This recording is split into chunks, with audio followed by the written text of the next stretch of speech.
So today we are going to start with the database. Okay. Okay. And so did you run your protein on ITSR? Yeah, I got my results from ITSR. I think I got it last night. Okay. So one of the proteins, the one with the highest C score was minus 3.74, Okay. and I think I got five models. So I downloaded them all, Acha, acha, okay, and okay. I tried cross-checking with saves, but then saves didn't seem to work because it said that they were updating to saves version 6. So I think I should wait for that. So what I did was I just took the structure with the highest C score, and then I tried to use uh, Robeta Okay. to do the CM modeling only. Acha. So I just want to see if I get a different result with that. So I just put it over there. Okay, okay, okay, fine, fine. Don't worry. So let me see if I can start the save. I'm going to let you know. Okay, because Okay. though they are running the new version, I think the new version is already up and running. I think I don't know. I need to check it. Okay. Okay, I will let you know. Okay. Uh-huh. Acha, so today we are going to talk about this database. So we have already seen a few databases. So you already know that what database are and what does it actually contain, right? Mhm. Now, now, generally, what happens is that the major hallmark of this modern genetic research with proteomics and with drug designing and all is the generation of an enormous amount of data, right? Yeah. Mhm. And not only data. Now, this data they can be classified into either as a raw sequence data that we gather from the NGS or Yeah. normal data which involves the protein, either with protein structure, either with protein mutation, or either and anything like protein expression. Also, they are also kind of data. Now, these all Yeah. data are actually not clubbed together, though sometimes Mhm. there are few servers which houses all the data that you have starting from sequence to mutation and all, but there are several databases have evolved to simply satisfy the need of a researcher, and for this there's a mutation database. Now the mutation database only contains the mutated only the information related to a protein mutation. Okay, Mhm. only the protein which has what kind of mutations are present in that particular protein, where that Mhm. particular mutation has evolved from, and who is its closest relative, and like this. These are the only point that the mutation database has. But apart from that, there Mhm. are also several other kind of database that has everything, that houses everything. Okay, Yeah. and therefore these databases are actually the primary databases, and the Mhm. informations derived from the primary databases, they are all sourced into a secondary database, and generally they Mhm. are known as either secondary database or derived database. Okay. There. Mhm. Now these databases, as the name suggests, that they only have the informations, right? And as this volume of genomic data grows, there are sophisticated computational methodologies that have been developed, and these are actually required to manage the data deluge. Because if you can't, if you suppose if I dump 1 TB of sequence data on you, okay, you only have 1 TB of data, and these are all composed of GATC, TATC, TTACCC, and just only that's only that thing. But now can you go through with those huge amount of data and find out about the different things? Yeah. Hello. Okay, yeah, hello. Okay, so these are the major thing is that you need some software to categorize your data. Okay, Mhm. just a minute. কতগুলো Yeah. Miss চলে আসছে 10টা 10টা 15 যেন চলে আসে 10টা 15 ঠিক আছে so you need to yes, so we need something that could categorize the data. Now I mean, how can you categorize a raw sequence data? Now there are various format of a sequence data, because even in sequence there are various categories of a sequence. For example, you can divide a sequence into an open reading frame, right, Yeah. into a promoter region, Uh-huh. and also you can divide it by coding and non-coding region. So there are actually various methods by which you can also categorize your sequence data, the raw sequence format. Now it's up to you which sequence or which type of sequence do you need. Are you working with, if you are working with the coding sequences, then you don't have to worry about the non-coding part. If you only work with the gene regulation, then you are going to work more with the promoter sequences rather than the ORFs, right?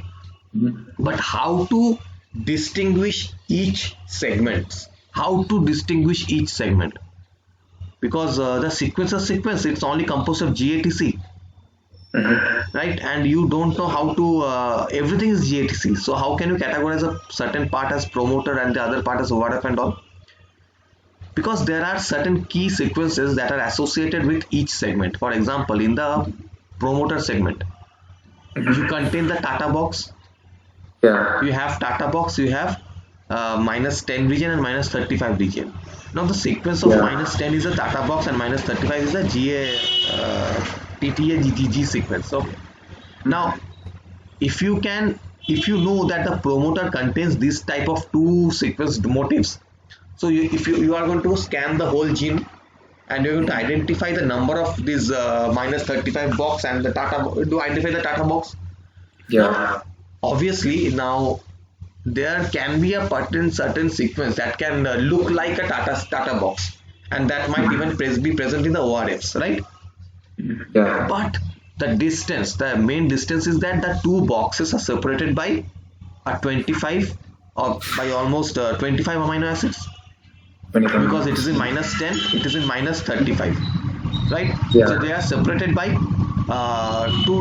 by 25 amino acids. Now if you find a particular domain in ORF, it's not very likely that just after 25 amino acid you are going to find the same region that should mimic the -35 region. No, right?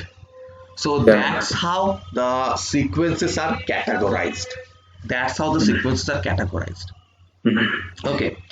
So to answer the question that what are databases are something that can have a huge amount of information, but these are structured information. These are not dumped directly into you.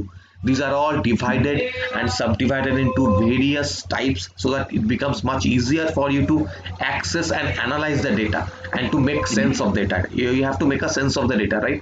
To make the sense of the data. Now they all consist of some classic basic units called records and entries. Just a minute. What do you call? Hello, Paul. Hello.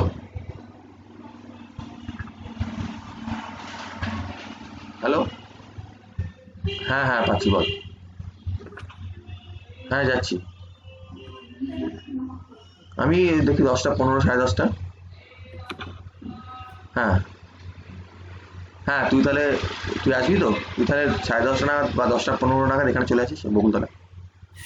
হ্যাঁ একদম।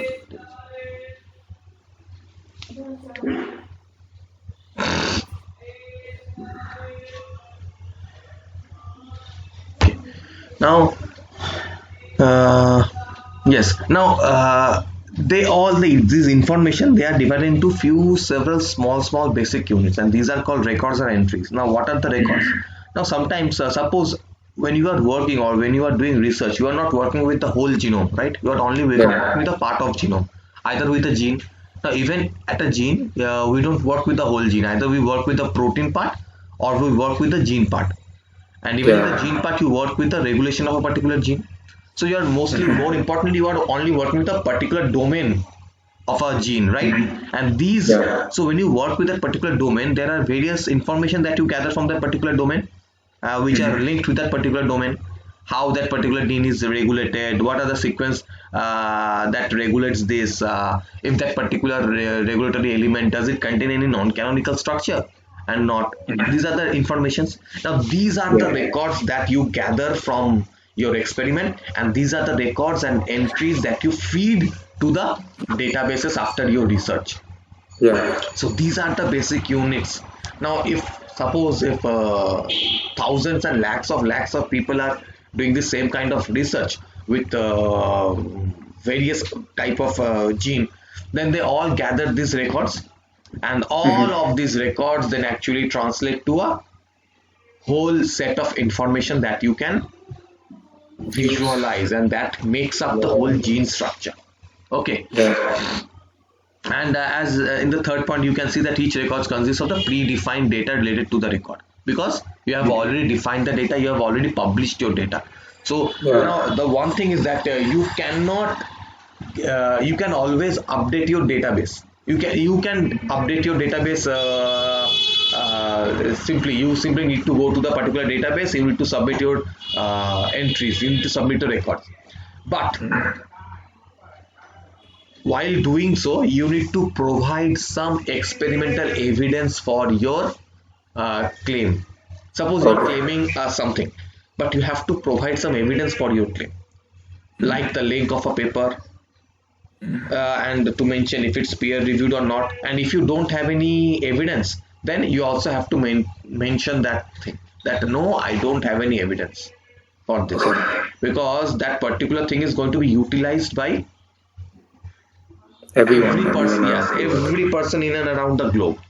Yeah. Now that particular person doesn't have the time to re-verify it, right? So if they see a particular data and they find that there is not enough evidence to support that data, and that will be marked, that thing will be marked in the databases, that this has no evidence and something like that, not directly, but they are going to be marked. Now if a particular person, a researcher, sees that there is no evidence, he or she is not going to go forward with that particular data. They are going to avoid it. Now if they see a particular data and it has been it has been published, it has been documented well, then they are going to go through with that particular data. Okay. Yeah. And these are required because it's not easy doing a proteomics, and it's not easy harvesting a particular set of information from a protein, and therefore all the information that you derive, that they all must be submitted to the database. Now if you don't submit the data yourself, if you simply put those data as a paper and submit it, there are people in the databases who works with those particular and each and every databases. They are in constantly searching for this new informations, and whenever they come in contact with a particular information, they're going to take that information and incorporate into that particular database. Now so as a feature, what is the feature of a perfect database? It must be comprehensive but easy to search. Yes, that it must contain a huge amount of knowledge, but it also must be categorized accordingly, because if it is not categorized, suppose you are going to a library. Okay, now in your library you have suppose you have at least 1,000 or 10,000 books. You have at least 1,000 books. Now if I simply is to identify and find a book, we all ask librarians, right, what is that particular book, and the librarian points you to a particular direction, go find those racks. But if that thing is not there, if it is all just people are there just to take the book from everywhere and keep it everywhere, then will it be easy for you to search that particular book? No. Are you going to go to that particular library to find out about that particular book? No. Right? So because those are not categorized, you have to go through thousands of books to find the book of your choice. The same thing happens for the database also. They have to be categorized perfectly so that it becomes much easier to search. Suppose I need to find out about the basic thing, a protein FASTA format. But if those FASTA format and the protein sequence are not marked easily, and if I have to go through each line to find out what because I don't know what's in the next line, right? And then it becomes really a tiresome job, and people are generally going to avoid that particular database. Okay. Secondly thing is it must be annotated, but not too annotated. It's also right, because you have to explain everything. You have to explain that what this data means, but your explanation should be limited, because the database is itself huge. So your explanation should not take up too much of time or too much of space. It must be with some short tags so that people can easily access and know what it means. For example, suppose you have a protein and you find that there is a particular mutation in that protein. Now a simple mutated version or a mutation is going to suffice. If you say a change in the amino acid which changes the structure and function of a protein, change from a non-polar amino acid to a polar amino acid. These are too annotated. People don't need these kind of data. They are smart enough to understand what's happening. You just have to point out the direction. I have to give a sense of what is happening. Just a mutation is enough. Okay.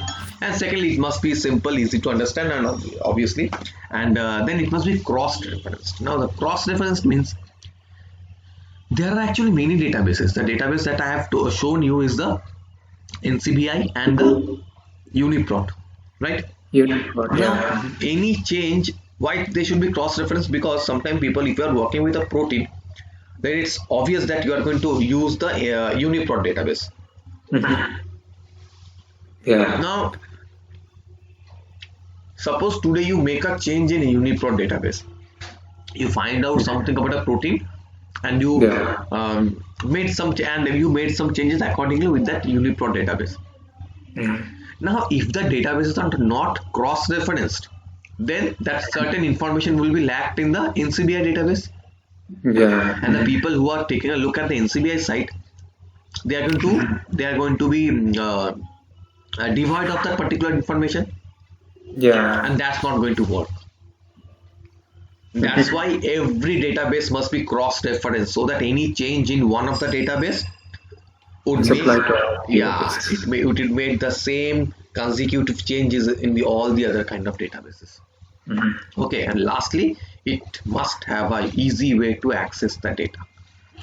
Yeah. There should not be any software associated, so that you have to download another software to make sense of the data, or to download the data, or to see the data, right? Yeah. Now, at first, this whole data generation was very challenging. Was a challenge in the genomics, and because at that earlier time, it was a difficult situation to store and handle the staggering volume of information. Yeah. So people use the establishment of this computer database. Now, therefore, what is a biological database? A simple answer is, what is a biological database? Because it's a large, it's a simple, large and organized body of persistent data, and these are usually associated with this computer software, which are designed to update, query, and retrieve the components of our data stored within the system.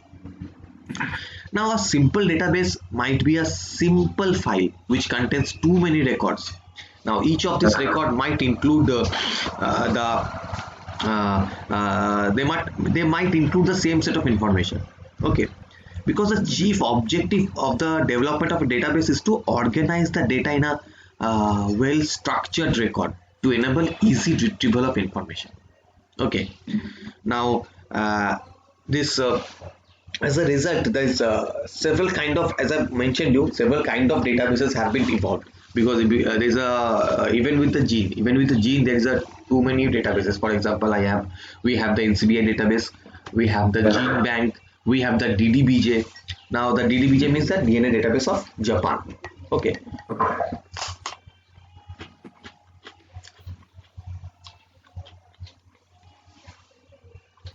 Now, that DDBJ was first installed by the people of Japan, by the scientists of Japan, and they are electronically and computationally and softwareically, they are much more updated against the rest of the world, right?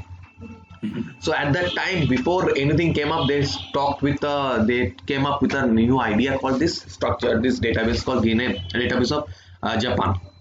And every Japan researcher, they used to store and update their database, their DNA data into that particular server, and it soon became a international collaboration. And though it's a DDBJ, the DNA database of Japan, it's now used internationally. I think people from all other countries also submitted data into that particular format. Okay.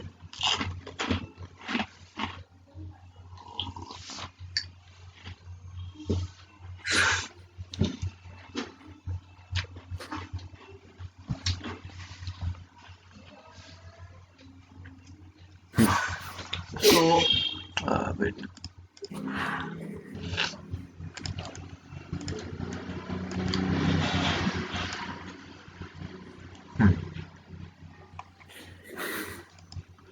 Can you see? Yeah, I can see. Yeah. Okay. Okay. So how these or what kind of databases are there? Suppose you have this particular database and all they are categorically different from one another. For example, first you have a sequence database. Now a sequence Yeah. database can either be two types. It might be nucleotide or protein database, right? Mhm. Then you have a genome databases, and then you have the micro, the transcriptome database, the literature database, the metabolic database, chemical database, structural Yeah. database, the chemical database. What is the chemical database? Um, is it just for the reactions and all those things, or Not only that thing. or, Suppose or interactions? nowadays what we have multiple entities, multiple small molecules are built in the name of drug, right? Yeah. Multiple small molecules are developed. Now among that particular, suppose today you are developing a certain drug. Now you came up with a small structure. Now do Okay. you know that particular structured or particular drug is already available in the market or not? Because the No. drugs are not available in the market with the IUPAC name, are they? Yeah, they're No, not. Yeah. they are marked with a particular brand name. So when you have Uh, come up with a particular structure or a small molecule, you mhm. don't know whether this is a novel drug or not, Yeah. right? So Mhm. if that particular drug is not a novel drug, then if you work with that particular drug for 2, 3, 4, 5, 6, 7 years, then once you come in the market and you see, yeah, you can't get a patent because that has been already, the patent has been already granted by another Already company. done. So that will Yeah. be a waste of time and money for you. So Yeah. that's why these people, this drug industry, they came up with certain databases that houses the information about all kind of drugs and chemicals that are available in the market. Yeah. Mhm. Okay, now some of the chemicals might not be drug also, because not all Yeah. chemicals are drug. Only a small section of chemicals which qualify, they have to be have certain properties, and once they contain though have those certain properties, they can be categorized as a drug. We're going to learn about those categories, what are the type of categories in the what's that, drug designing protocols. Okay, Yeah. like that we also have the disease databases and all. Now this richness of this whole proteomics data, it allows one to ask this complex biological question and gain new scientific insights. And to further support this data driven hypothesis generation and biological knowledge discovery, many protein related bioinformatics database, query facilities, and data analysis software tools have been developed, and Mhm. they are all developed to organize and provide biological annotations for proteins or to support sequence, to support the structural, functional, and also the evolutionary analysis in the context of pathway. And not only Yeah. pathway, they also tag the network pathway and also the system biology. Mhm. And with this recent discovery in this particular and advancement in this NGS sector, it has uncovered rich genomic information in a huge number of organisms. So Mhm. new protein bioinformatics database are also constantly being developed, and many existing databases have been enriched and enhanced.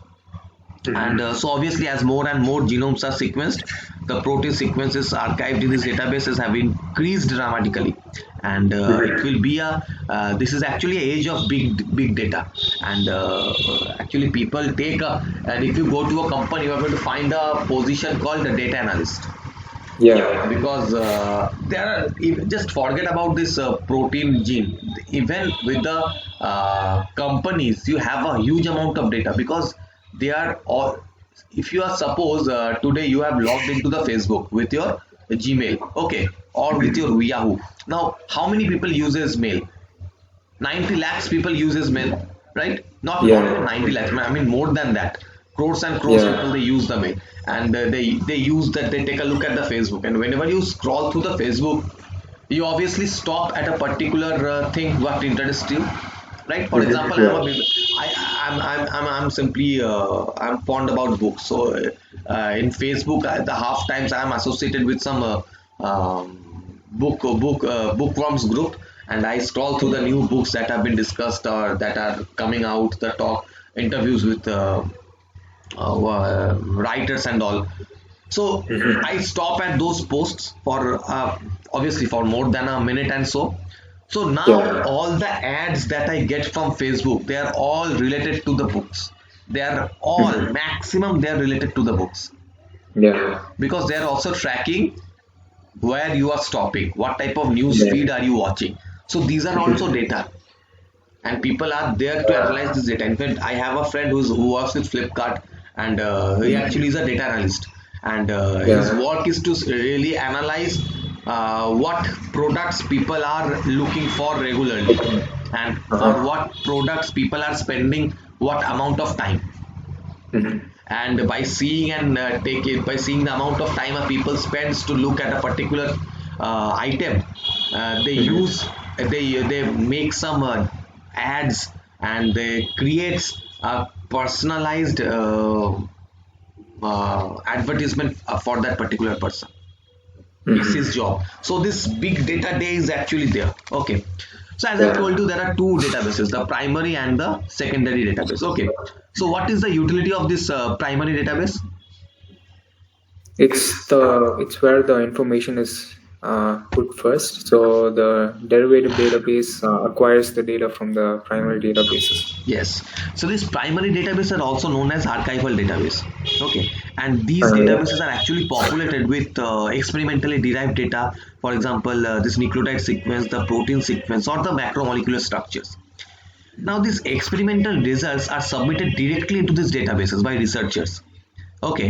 And these data are essentially archival in nature, because and once submitted in this particular database, they give you a accession number, and the data in this Yeah. primary database are never changed. They Mhm. all form a part of scientific records. For Mhm. example, this ENA, GeneBank, DDBJ, GEO, these are the type of Primary. primary database. Mhm. Okay, and apart from that, you also have this array expression archive and the GEO. This, what does this GEO do? The GEO is a functional genomics data. They work with the Okay. functional genomics data. Okay, and you know this SNP. What is SNP?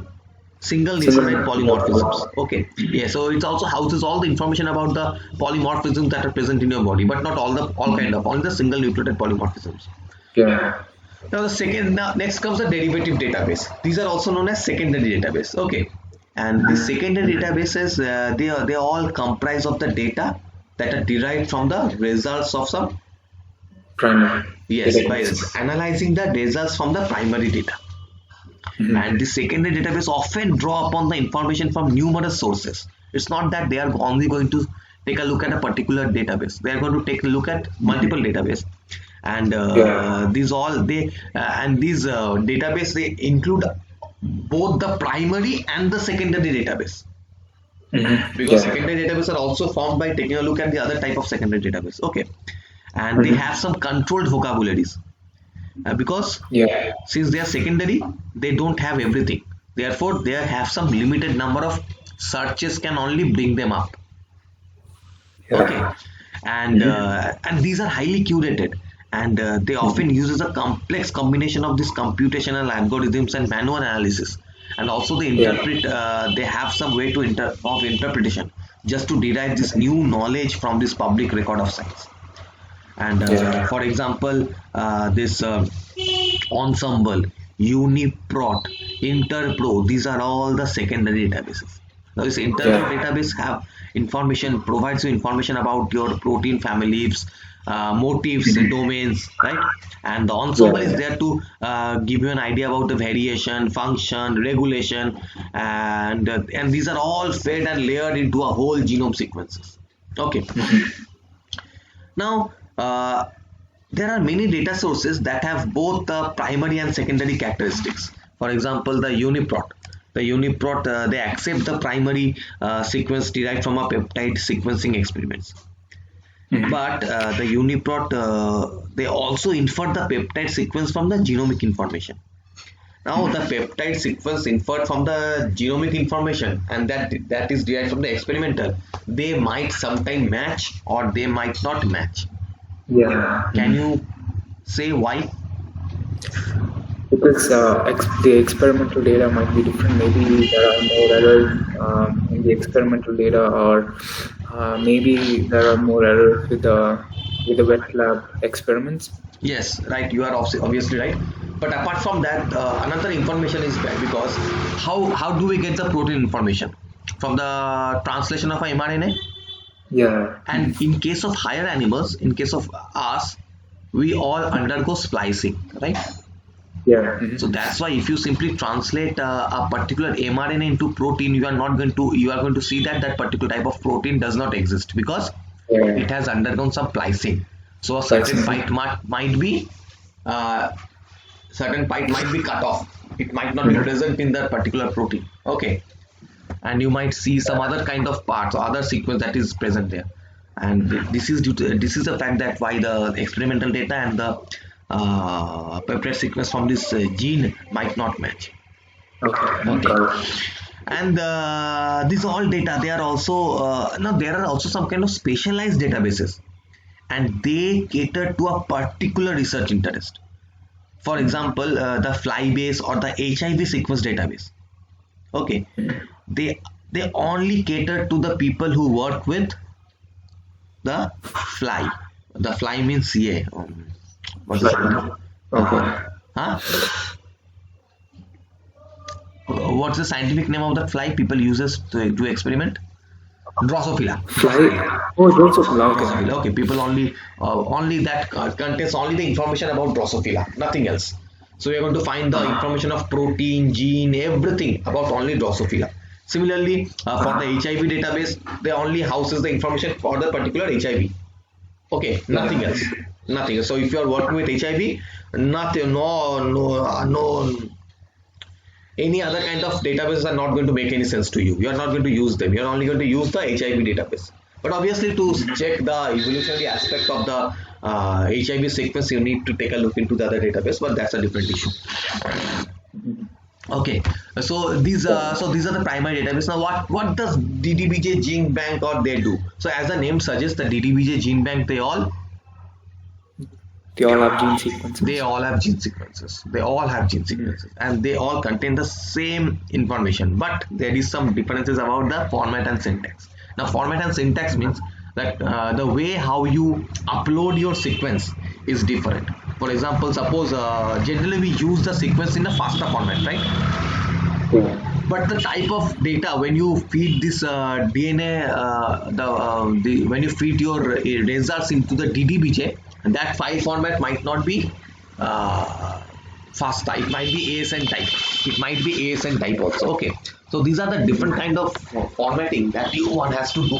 That one has usually, and sometimes this there's an option called this and these three databases they contain some minute differences. Okay, minute differences.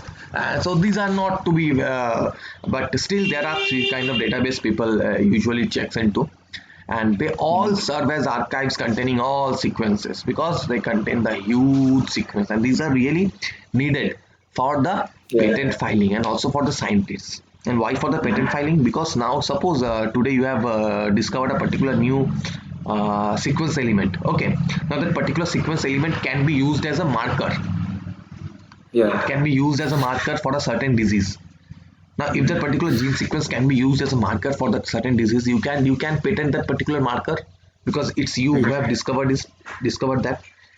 Yeah. Now to grant you the patent, now the patent officials who are sitting there to grant you the patent, they also have to confirm and see that yes, it is true what you are saying. What you are saying is true, and to make a sense of your data, they are going to cross check the validity of your data, right? And to cross check, they are also going to go to this gene bank, DDBJ, and other kind of things. Now suppose you have isolated that particular sequence from DDBJ. Okay, but it not be the people sitting in the patent office, they might not also check the DDBJ. They might go to the NCBI databases.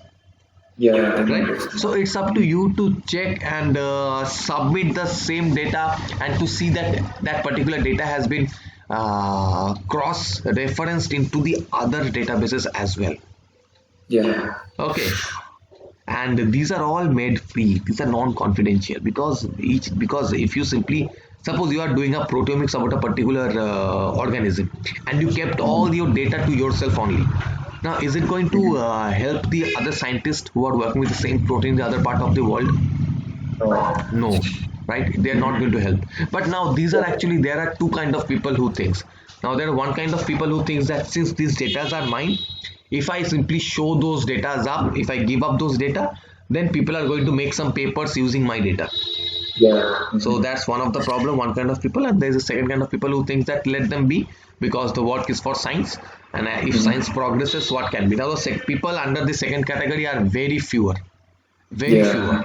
So the maximum what people does is, though you are working for with a particular object or organism for 5 years, it's only after you have published 2 or 3 papers regarding your particular that organism, and after that only, when you have nothing else to do, then only people uploads their information sequences into the particular server, Yeah. not before that.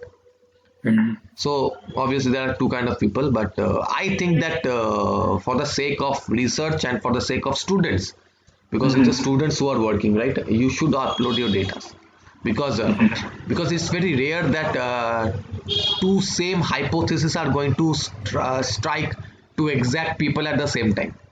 Yeah. It, That's it's true. not rare. It's not rare, because just last day, I have a girl working with me, who was supposed to write up a paper, and she was actually talking to me how to write a. It's her first paper, so she was talking to me how to write a paper and all, and I was actually asking, and I asked her to simply go and look for some check some old papers to get a sense of writing, and I asked her to categorize. I categorized her. I made some things that do this, write under this head.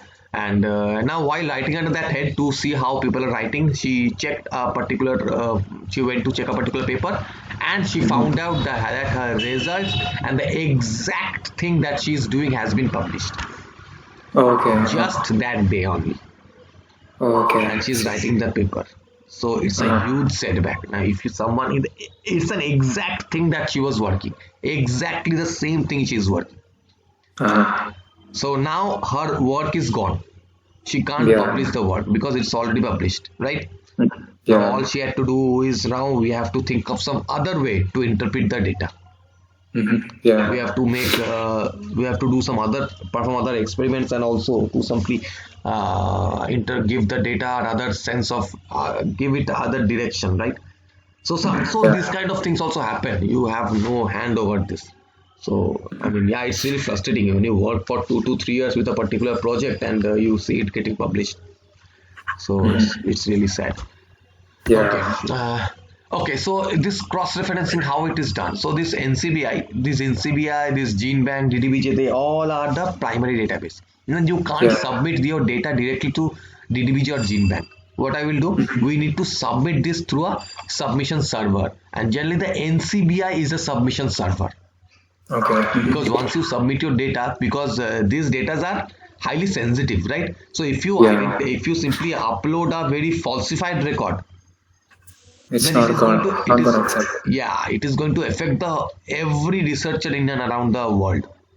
Yeah. So they are going to, if you must update to NCBI, and there will be a list of people who are sitting there, who they are going to check it, and after they check it, after it crosses their validity, it is going to be published in the GenBank. Okay. Now for the GenBank, you have the NCBI, the submission. For the EMBL, you have the EBL, the submitter, and for the DDBJ, you have the CIB for the submission. You can't submit directly to the DDBJ.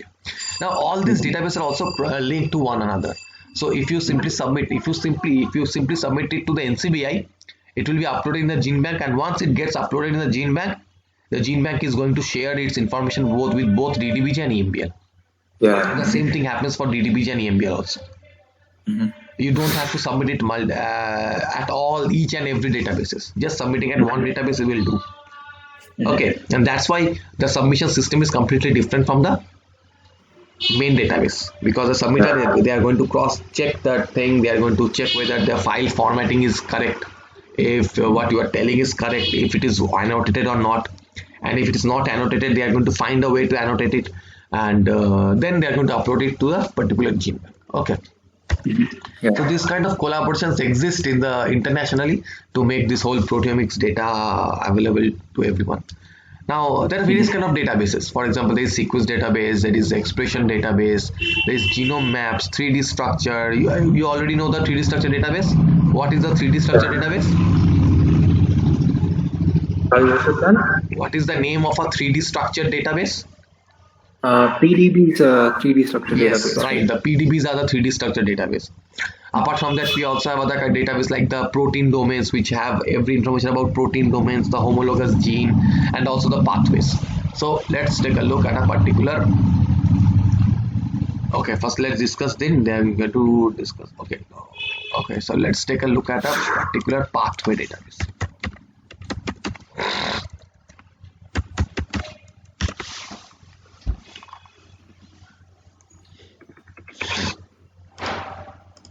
Open up UniProt and open any protein of your choice, any protein. Now suppose take a look as I go down, see this enzyme and pathway database, Yeah. right? So let me just click on this reactome, just click on this particular thing called just under reactome. Mhm.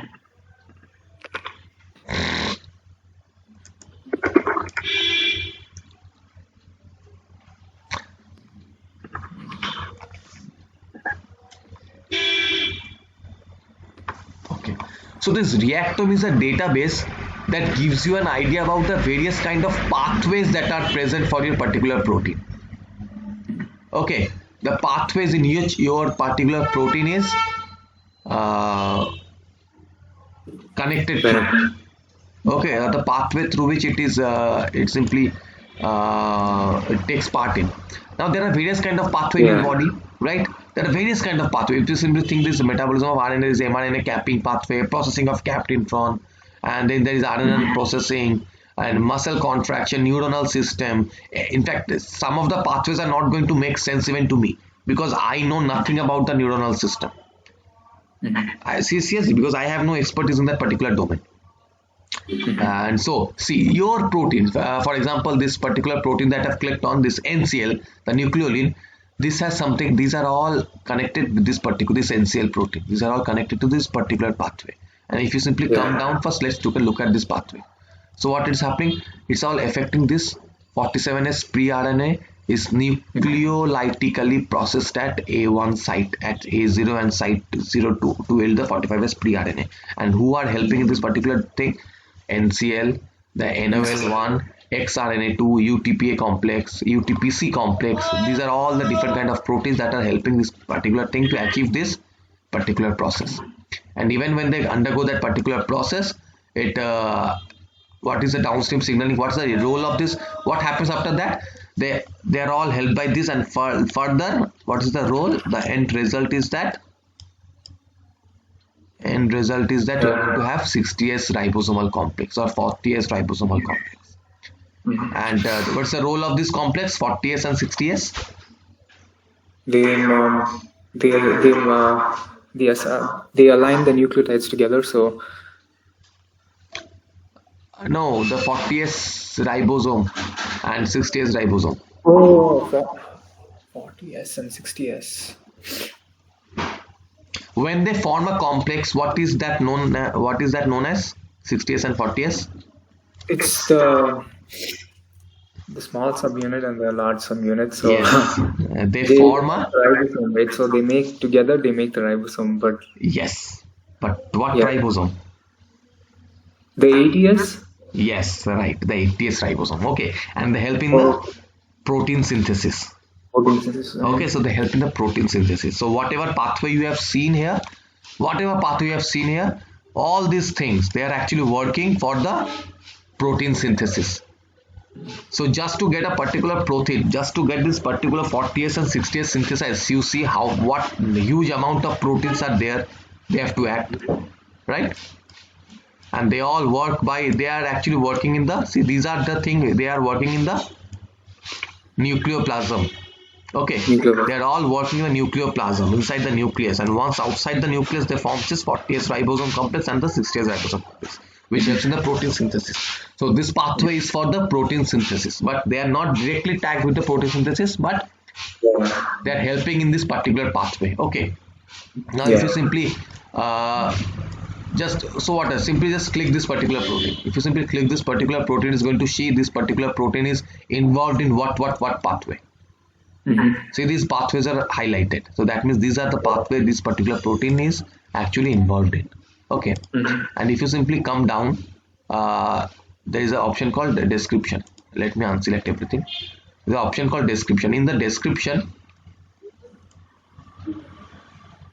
okay, so in the description it is going to give you the summary of this whole pathway, what this pathway does.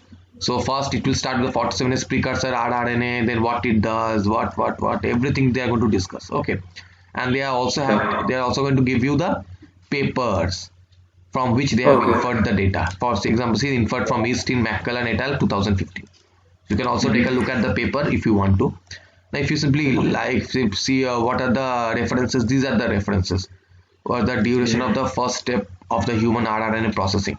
So these are the papers, the authors who have already worked with this particular thing. Okay. Next, for the non-isotopic mapping of ribosomal RNA synthesis and processing nucleolus, you have this kind of papers. People have already authored with this particular pathway. Okay. And then you have these molecules. Now under molecules, you are going to have all the information about the molecules that are actually involved in this particular pathway. Okay. So what molecules means? The type of proteins and type of DNA RNAs. So if you click in protein, these are the proteins. These are the UniProt IDs.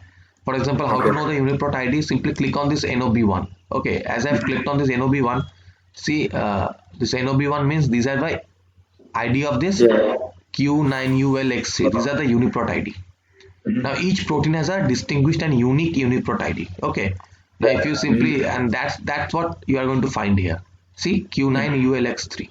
This is the UniProt ID. If you need to know more about this particular protein, now suppose you have worked with this particular pathway and you have found this NOB2 marker for this RNA processing. Okay. And so whenever you have NOB1, that means your protein is getting synthesized, because NOB1 suppose is a marker. Suppose. So if you want to know more about this particular marker, simply you have to click on that particular protein. Is going to open up the UniProt ID of that particular protein, and you can simply look at that particular protein. What is that protein? Why do I need that protein? What are the different kind of information that we have about that particular protein, and you can plan your further work. Because if a particular protein has not been what should I say, if it has not been experimentally validated, or if nothing much is known about that particular protein, then it's something to do research on, right? So it will also help you to identify give you a research direction. So to what kind of research do you want to do? And generally when you go to a lab outside or wherever India, the PI, there are some PIs who are going to hand over the research to you. They're going to say these are the questions that you need to answer. So try to design experiments to answer this question. And there are PI who simply says that just design. It's your PhD, you design your own question. Okay, so if you need to design your own question, where to start? Obviously you have to start somewhere about what people does not know anything, and these are an excellent site to start. If you simply come across a particular protein about which there is nothing much known, you can take that particular protein and work with that particular protein, right? So these are the type of tricks and bits that people usually takes, and these are the structure of that protein. So since I have already selected this Q9ULX, it is showing me the structure of that particular protein already. Okay, you can see the resolution, all the things that you can see in the PDB site, it's all mentioned here, but obviously not in a great detail, but in a very innovative way. So it's only going to show you the resolution, the coverage, the PDB range, and the PDB ID. If you need to know more, this 6ZX is the PDB ID. So if you need to know more about the structure of this particular protein, click this PDB ID and take a look into the PDB structure to gather more information about this particular protein. Okay, so these are the annotations. These are the annotations. So see, is it too annotated? This particular thing? No, it's not too annotated. It's just mentioning the main thing that people usually see Yeah. like the resolution, the chain, the unipolar ID coverage, and the PDB ID. If you need to know more about it, simply click on it and go and see there. It's not going to give everything, the sequence length, the chain, what type of chains, and everything in this particular subset. Okay. Yeah. And apart from that, you also have this expression, how much this particular protein is expressed, at what rate it is expressed, whether it is expressed at whether it is, if it is co-expressed with any other proteins or not. So these are the questions that it simply comes up, and these are the questions that it simply answers this particular site. Let it. Oh, it's not opening up, but I think you get the idea about, right, what is this, Yeah. what does this expression thing do, and then you have this Yeah. analysis. And since I have not run any analysis, there's nothing, it's not showing me. Okay, but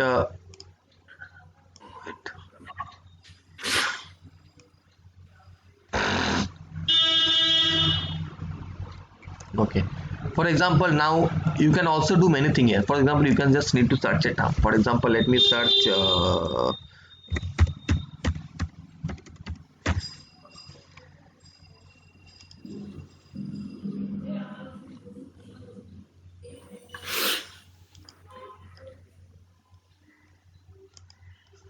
okay, so I've typed in nucleolin. It is, as it is, nucleolin is a protein. It's going to give me that all idea about this particular protein and the pathway where it is involved in. Okay, and what are the evidences? This is the according to intact and static, this is the protein with which this nucleolin interacts. This particular, suppose this particular NCL interacts with which Yeah. is interacting with col18A1, MDM2, the LRRK2, and the 28302. I don't know what this is, but simply click on it, you're going to identify and what this is. It's a heparin. Okay, it's a heparin, so you don't need to check the heparin and all. And this will give you an idea about all the proteins present in this all diagrams, in every diagram. That diagram might be where this particular NCL is involved in. This is also involved in the biogenesis and assembly of telomerase RNP, the regulation of p53 expression, the SSU processome. So these are the pathway this particular NCL is involved in. Okay, so I am checking only this particular pathway. So in this diagram, I am checking this particular RNA processing, but it also has a role in this regulation of p53 expression. So if I click on it, this is the particular pathway in which it is expressed. Okay. Okay, so these are the things that you can do, and apart from you can simply move on it by using your mouse wheel. If you simply use the mouse wheel to zoom in, zoom out, and you can hold and scroll to go to the down or up to see the various protein. Apart from that, you also have this the buttons here to zoom in, zoom up, go this side, go that side, and all. Because if you don't have, if you are using laptop without a mouse, then it becomes a really bit of tricky to use this particular shortcut. Okay, so this is so apart from there, so you can see these are the actually reactome pathway. Okay, so these are the pathway through which it is actually acting. Now, since I have told you the particular, this is a summary. So my nucleolin is involved with this metabolism of RNA, and see, these are the whole pathway that is occurring in our body. So these are the every pathway that is occurring in our body, right? There are various kind of pathway. So for example, and I am only talking about this particular metabolism of RNA, and even in the metabolism of RNA, see how many different kind of pathways are there which leads to metabolism of RNA. Right? There's various pathways. Simply hover your pointer to any of the pathway, is going to give you an idea about the pathway. Formation of idiosome. Formation of idiosome by ADR protein. C6 deamination of adenosine. So these are the different pathway which helps you to attain the metabolism of RNA. And this is the pathway where my nucleolin is involved in. Okay, now if you study the immune system, see the signal transduction and immune system. These are the most, and metabolism. These are the most constrained pathways are there, because there are various number of proteins that are actually involved with these three domains majorly. Okay, and therefore the research and see the disease also. See the disease also, and disease actually occurs due to the irregulation generally in these two pathways, in the signal, either in the signal transduction or in the metabolism. So generally for that the disease occurs. So disease, if you study the disease, and these are generally cross-linked also. See this particular thing here, the biosynthesis of A2E. This is implicated in retinal degradation that is associated with the particular signal transduction, right? And this protein is also involved with this hemostasis. So these are the things that is involved in, and how can you connect all these things together? You get a sense of this. Okay, understood this reactome pathway. Yeah. Okay, now simply just use your free time to. There is a many thing to do. However, to take a look into this various kind of pathway, and you can make a sense of these various kinds of pathway, and what they do, and what's the role of your protein, exactly the role of your protein that it performs in the particular pathway and all. Okay. Okay. So this is the this is a derivative path. This is a derived database. It only shows you the pathway which your protein is concerned to, not any other thing. Okay, only the pathway. And it so these are the derivative say, and apart from that there is also other kind of derivative database like this Swiss Prot, the PDB, and also the RefSeq. So we're going to take a look at this all other thing tomorrow. Okay, and among this the major thing that you require is the NCBI database, and even in the NCBI database alone will give you it's alone to provide you with the various kind of data, because NCBI database alone has it's actually a mixture of both a primary and a secondary database, because the secondary database are also inbuilt into the NCBI.